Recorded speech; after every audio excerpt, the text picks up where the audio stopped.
অনন্ত আকাশের বুকে যিনি একদিন নিজের দেশের নাম উজ্জ্বল করেছিলেন, মহাশূন্যের নীরবতায় দাঁড়িয়ে যিনি প্রথমবার পবিত্র কোরআনের বাণী শুনিয়েছিলেন, তিনি আর নেই।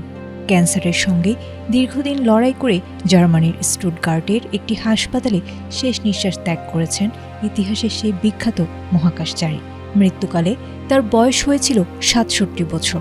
চিরতরে তার এই চলে যাওয়ায় বিশ্বজুড়ে মহাকাশপ্রেমীদের মাঝে নেমে এসেছে গভীর শোকের ছায়া। ১৯৫৯ সালের ১ জানুয়ারি জন্ম নেয়া এই ক্ষণজন্মা মানুষটির নাম আব্দুল আহাদ মোমান্ত। তরুণ বয়সে তিনি সামরিক বিমান চালনার নিবিড় প্রশিক্ষণ নিয়ে যুদ্ধবিমান চালক হিসেবে ক্যারিয়ার শুরু করেন। তবে তার জীবনের সবচেয়ে গৌরবময় অধ্যায়টি রচিত হয়েছিল ১৯৮৮ সালের ২৯ আগস্ট। তৎকালীন সোভিয়েত ইউনিয়নের সোয়ুজ TM-6 মহাকাশযানে চড়ে তিনি পাড়ি জমান পৃথিবীর কক্ষপথে। মির স্পেস স্টেশনে কাটানো ৯টি দিন তাকে এনে দেয় এক অনন্য আন্তর্জাতিক স্বীকৃতি। মহাকাশ অভিযানের চেয়েও তার অনন্য কীর্তি ছিল অন্য জায়গায়।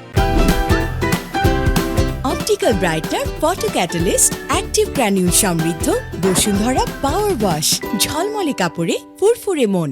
গভীর বিশ্বাসের প্রতীক হিসেবে তিনি সঙ্গে নিয়েছিলেন পবিত্র কোরআন।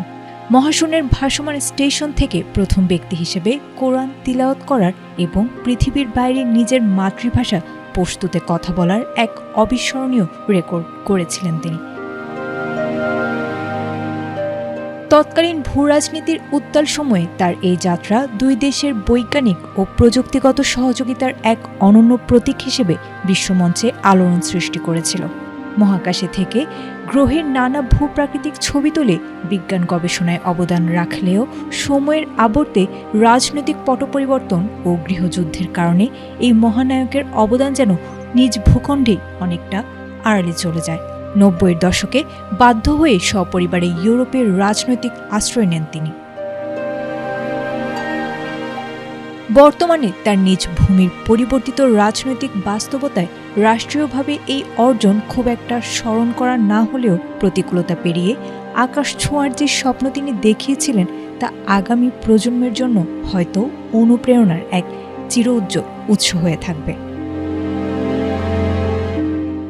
আয়েশা আক্তার, ATN বাংলা।